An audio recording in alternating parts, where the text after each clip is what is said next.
French shalom and greetings to you all. Now, I have that terrible flu that's going around, so I hope I don't cough during this. We've just entered a new month, so there may be a holiday coming, and there is. Do not forget, in a few weeks we have Tu B'Shvat. Now, it's one of the truly strange minor holidays. It's known as the New Year of the Trees in an effort to account for the 4 New Years during the year. Now, the 4 are really the equinoxes and solstices, and not the ones you're commonly told, but that's okay. There are not major issues about this, and there are a lot of things that separate and distinguish practitioners from each other and their personal beliefs and practices. However, it is always a great time to honor trees, so any holiday that honors trees is okay by me. Now, the holiday is on the 15th of Shvat. That's the month we just entered. And that'll be on the 31st of January this year. And of course, on February the 2nd, we have another holiday. It's my friend Nikki's birthday, but it's also Groundhog Day.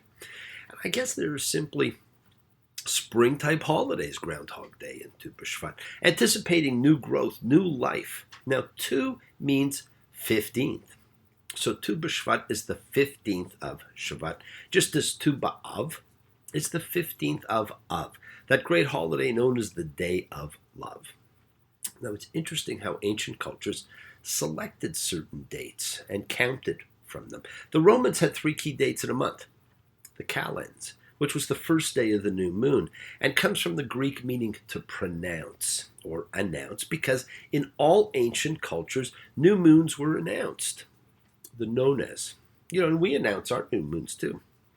Now, the nones, which was either the 5th or the 7th day of a month, and it signified a half moon. And of course, the Ides, which is the date we're probably more familiar with, and that was the 15th of some months and the 13th of others, and generally coincided with the full moon. And so it was all related to the moon. And we all, of course, know what happened on the Ides of March. Now, the world recognizes key dates, key events, key moments, and comes together in celebration, just as we come together every week, my friends, and celebrate as a like-minded group, in a showing of faith, of love, as a community, a chavura, a fellowship, when we express our nature of kindness, compassion, thoughts and feelings, hopes, dreams, and wishes that unites us all in this community house of spirit, Beth Ruach. So once again, please do go ahead. Invite everybody you know, physically, psychically, emotionally, spiritually, to gather and share. From Psalm 133, the Hine Matov. Come together. Hine Matov. שבטחים גם יחד, הנה מה טוב ומתי, שבטחים גם יחד. How good and how pleasant it is for brothers and sisters together. Community, community, community, together. So once again, as a community, let's all spread love, goodwill, fellowship to the world, my friends. And while we read about the horror that the plagues have been bringing on the people, we are reminded that people the world over suffer. They suffer from mental, from physical, from emotional traumas. And we are all in need of renewal and healing, every one of us at some point in our lives. So let's continue to share the miracle of healing, of renewal, and send prayers out to Adrian, to Alex, Maureen, to David, to B, to Chuck, to Ronnie, to Aubrey, to Heidi, and of course Devora, and to whoever else you happen to know who comes to mind. We need to share our energy and send healing renewal to all. And of course, make sure you do include yourself in that. You can't just give to others, you got to give to yourself too, because you need renewal too. It is the kindness, healing, wishes, goodwill, and love that we all send out. It circles the world, finding those in need, even those who didn't know they were in need. So thank you, each one of you, for all you do, for all you care, because the world is a world of spirit, and spirit never dies. Mi sheperech Avotenu Makor HaBracha Limotenu. May the source of strength who blessed the ones before us, let us find the courage to make our lives a blessing. the renewal of body, the renewal of spirit. Let us say, Amen. Misha Barak, let us all have our spirits renewed the world over, my friends. Now, I've said it before and I've said it again. This is an amazing parsha.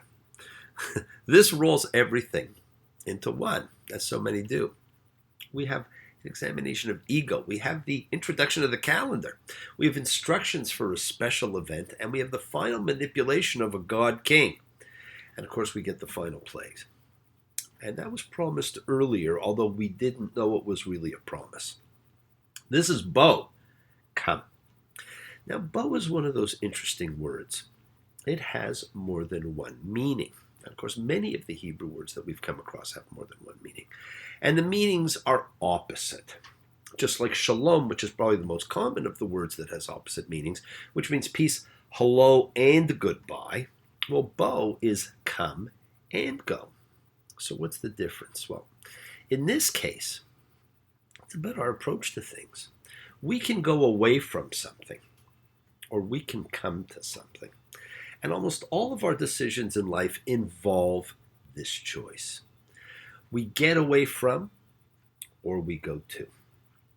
Now, when we get away, we do not always know where we are going, but we have to leave where we are.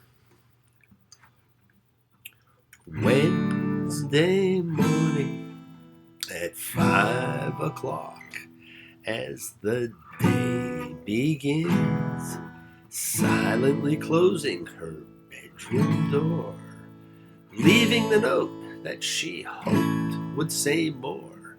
She goes downstairs to the kitchen, clutching a handkerchief,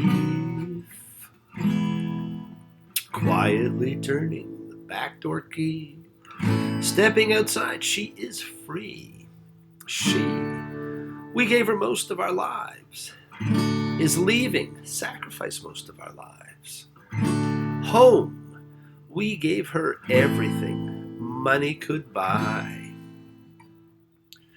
She's leaving home after living alone for so many years. Now that's about somebody who is going away from, and not necessarily knowing where they are going to. And it's what a lot of us do. Now, this is just a reminder to you. God's already mapped out what would happen and when and how. Exodus 10:1. And the Lord said to Moses, come to Pharaoh, because I've made his heart and his servant's heart heavy for the purpose of my setting these signs of mine among them. Well, God made Pharaoh's heart heavy solely for the purpose of setting his signs, and his signs are the plagues. And his goal is to become known to the people. Now, why does God harden Pharaoh's heart against releasing Israel and then plague Egypt for not letting them go?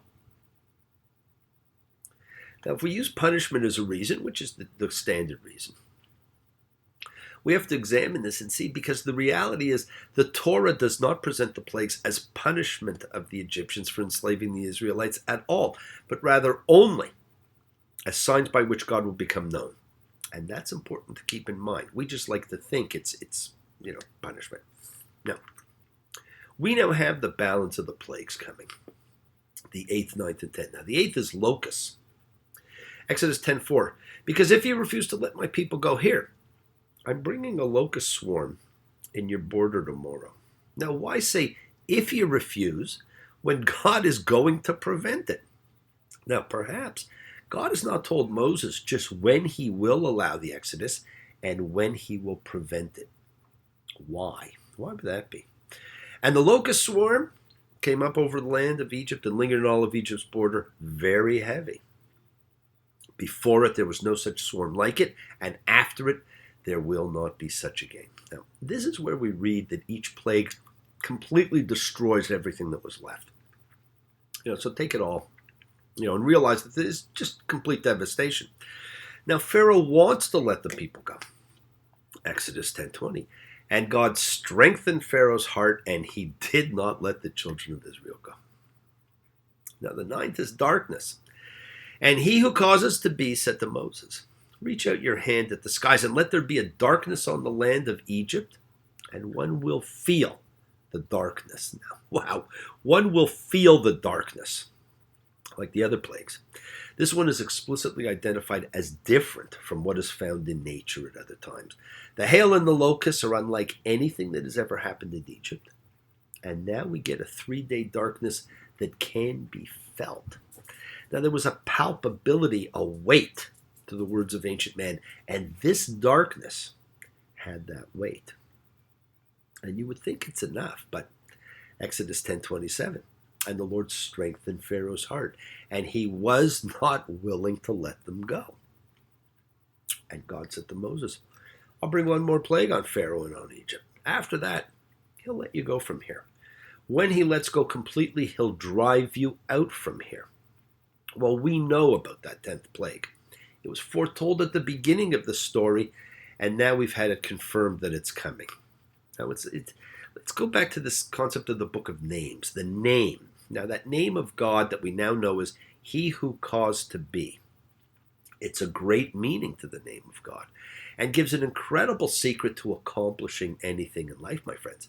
Cause depicts motion, movement, and motion is the activating principle in achieving anything.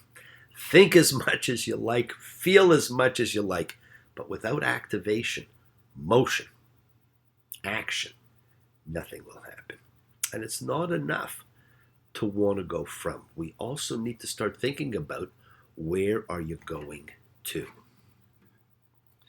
All I want is a room somewhere far away from the cold night air, with one enormous chair. Oh, would it be lovely? Now, this little tune from My Fair Lady pictures someone who actually knows where they want to go to and what they want to go get away from. Now, friends, do you know if you're coming, if you're going? Do you think about it enough? And believe it or not, one of the Bible's biggest controversies comes at the announcement of that final plague, that 10th plague, Exodus 11:4. And Moses said, and he who causes being said this, in the middle of the night, I am going out through Egypt. I am going out through Egypt. The Lord himself. Now, later Jewish tradition, perhaps unable to bear the thought of God personally passing through Egypt and causing death, introduced the concept of the angel of death. But there is no such thing as an angel of death in the Bible. The text is explicit that God personally passes through Egypt, and the subtlety comes in the question of the relationship between the deity and the agent of destruction.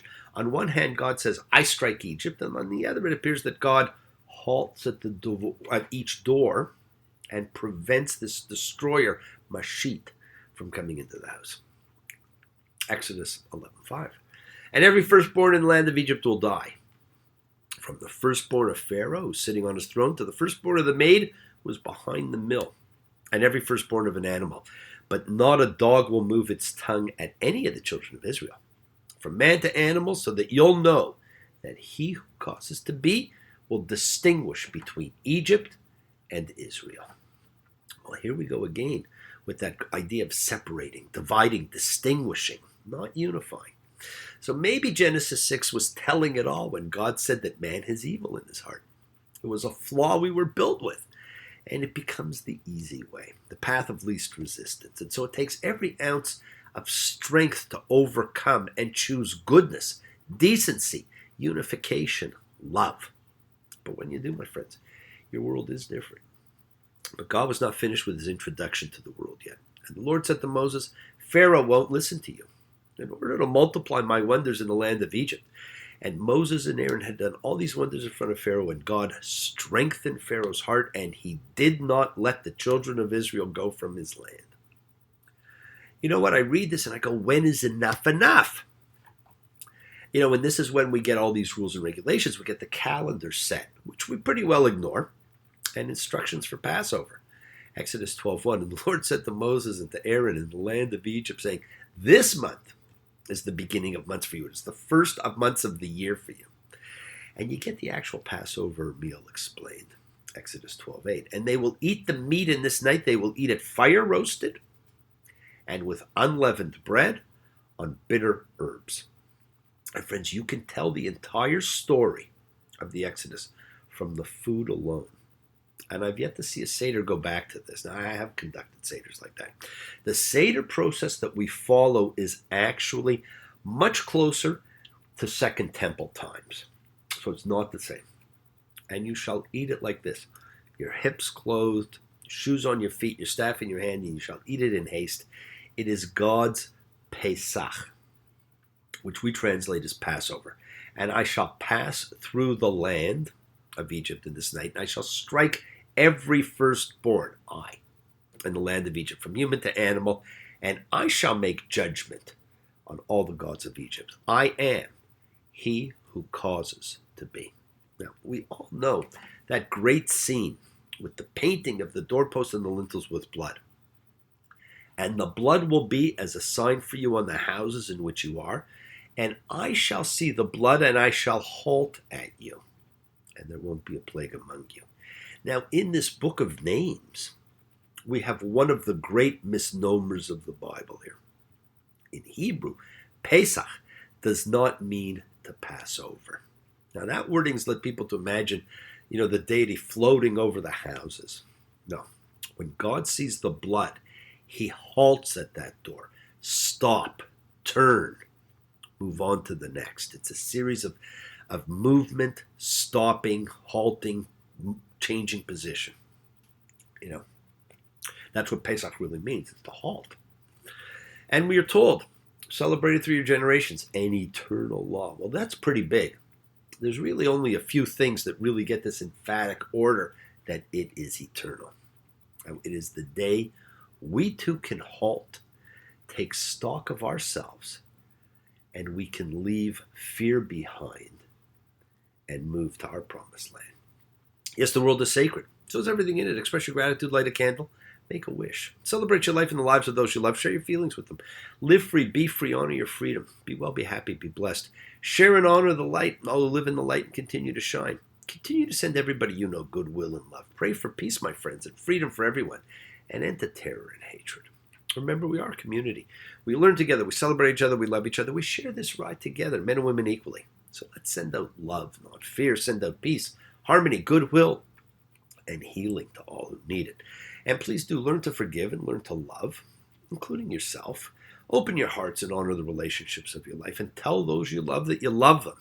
That's something I guarantee you just don't do enough of. Take advantage of the time you have.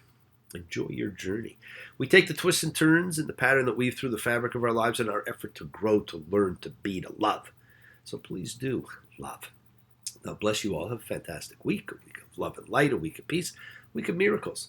Examine your intentions and use them to imprint your will on the universe, because we set in motion all that happens in our lives. Our intention, our kavanah, our cause, our effect, everything is linked.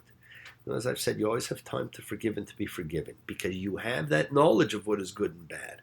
So acknowledge what you've done wrong to yourself, to God, and to any other person you've wronged, and ask forgiveness. And do so with sincerity, accountability, vulnerability. Forgive those who've hurt you, as you learn to be forgiving and compassionate in this life. The secret of forgiveness, my friends, compassion and peace, is in acceptance. Can you accept yourself? Can you accept other people? Can you accept the world just as they are on any given day? Can you accept life just as it is without trying to control it? If you do, you can experience the peace that acceptance brings. And do not stop your journey. Do not stop moving towards your promised land, but know what you're moving towards. Keep on dreaming. Keep on being. Keep sharing. Keep shining. Keep teaching. Keep spreading joy and goodwill. Do not follow fear. Follow love. It's always in front of you. And remember to have faith and unwavering adherence to principle, just as I have faith in the principle of love and all of you. Now act with purity of heart and mind. Despise none. Defraud none. Hate none. Cherish all. Honor every child of God, every creature of earth. May all people know peace in this year. And may you nurture kindness and love everywhere you go. Work to be present in the body. Expand the heart. Quiet the mind. Because the deepest source of any real power lies in consciousness and the ability for you to be mindful, aware, present in any and all circumstances. Now make the most of your time in this life. Continue to touch and transform the lives around you of everybody. You're never alone. You are forever blessed and have the ability to bring blessings to absolutely everybody you meet. Health, love, renewal to everybody you come across. We are all energy, and we transmit that energy to each other. Friends, your words are your power to transform, to love, to bless, so be generous with them. Bless others, bless yourself, love with the heart. We are all part of a greater whole. Embrace love, not fear. Forgiveness, not anger, the great lessons of life. Be there for someone, because someone will always be there for you whether you know it or not. Do not stop asking questions, and do not stop seeing the miracles that take place in your life on an ongoing basis. Explore your faith, and do not accept shame as a natural state. Whatever you feel others have felt, whatever you have experienced, others have too. We share together, we learn together, we help each other. So bring more light into your life and into the lives of all who you come across. We are all one, and we have the same God. And keep in mind, you want to be moving towards something, not just away from something. Looking out at the road, rushing under my wheels. I don't know how to tell you all just how crazy this life feels. I look around for the friends I used to turn to pull me through. Looking into their eyes, I see them running too. Running on empty, running on, running blind, running on into the sun, but I'm running behind. Now that's simply going. You, my friends, do not have to run on empty or run blind. You can run with vision in mind. Be happy, be healthy, be helpful, be kind, and be loving, and get ready to celebrate freedom. Let's all learn to leave fear behind. Shabbat shalom, and blessings to you all. Take care. Speak to you soon. Bye.